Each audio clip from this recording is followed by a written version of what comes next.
Hey guys, thanks for tuning in for another episode of Strictly Saturn.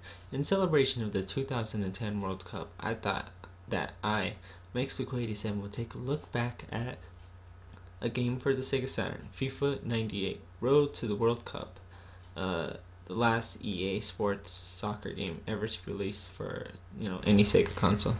As far as this game goes, this is a pretty good game. It's best played with multiplayer with a bunch of friends. I mean, last summer I played this game with two other buddies of mine, and we went through the road to the World Cup.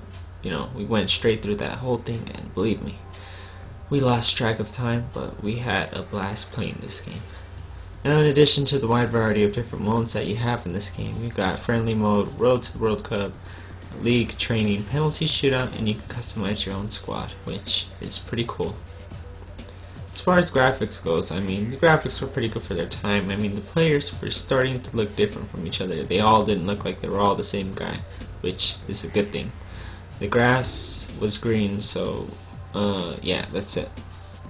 Alright, so let's go ahead and take a look at the penalty shootout, which is a mode which not a whole lot of people are familiar with, but they should get familiar with, because as anybody knows in soccer, if the game is tied and you have to go into a penalty shootout, you definitely want to be able to stop that ball. Well, let's go ahead and do some commentary for this game. Make it a little bit more exciting. He goes for it. Does he make it? Nope, he does not in fact make it.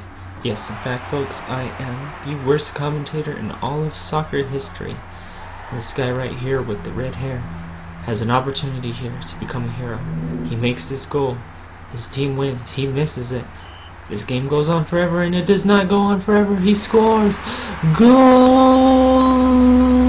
Ah, screw it. How the hell do people do that? Well, the United States wins 5-4 in a shootout. Mexico leaves unhappy. The United States wins a game which they probably thought that they weren't going to win. In addition to that, you got a wide variety of different stadiums that you can play in from all over the world, which is pretty cool.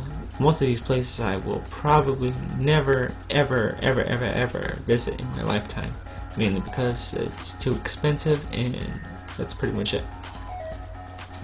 You can also control the time limit, which you can make the game as long or as short as you want. You can also change the weather, which is pretty cool.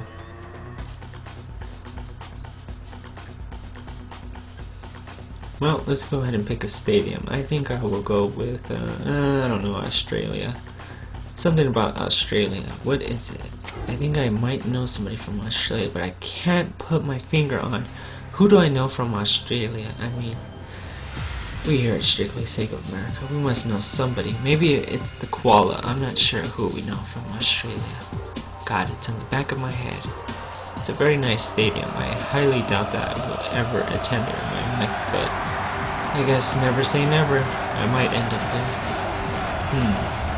Well, let's go ahead and jump into the action. As you can see here, the grass is green, and the grass is two different shades of green, which is interesting. You got your two different pass buttons to pass the ball, and it plays out like soccer. And you got intense moments like that where the goalkeeper just makes a good save like that. Now, as far as this game goes, I mean, the control is pretty easy.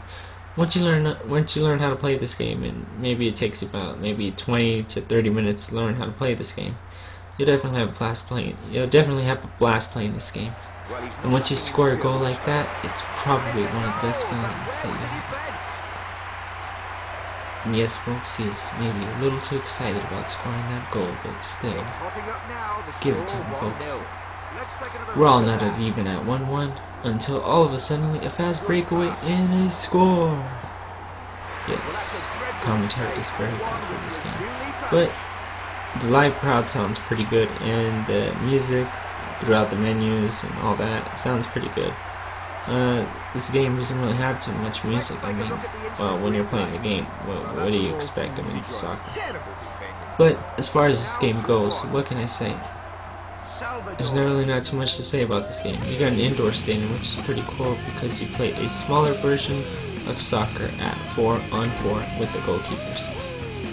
The reason why I really like this mode is because, I mean, the high scoring. You can play maybe a 20-minute game, and you could end up scoring maybe anywhere from 13 to 15 goals. I actually did. I scored like 12 goals one time playing this game. 12 to 13. I lost, but I still had a lot of fun playing this. Hello and welcome. You join us just in time. Australia versus Mexico. I must really not like Mexico. No, folks, I have nothing against Mexico. With Andy Gray, just in time for the kickoff. Okay, I take that back. As far as this goes, I mean, the control in this game, like I said, pick this game up, learn how to play it, you're gonna have a blast. Like I said, this game is best suited for multiplayer, so if you have friends that are into the soccer games, you can spend hours playing this game, and believe me, you'll have plenty of fun. Before you know it, it'll be time to go to bed or go to work. What can I really say about this game? Not too much of a review, more like a look back at. Good graphics, good control. This game is very fun. Once you learn how to play this game, steal that ball away, dribble down, go all the way. He could go all the way. And he does! He scores! The keeper never really getting near that one. The keeper never stood a chance, John. It's a wonderful finish. EA Sports in the game.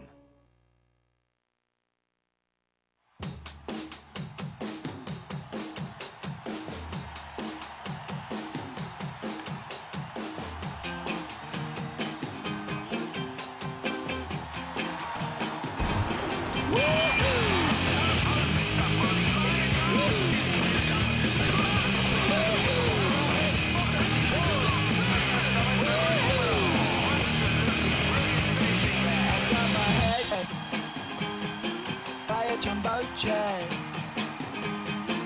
It wasn't easy.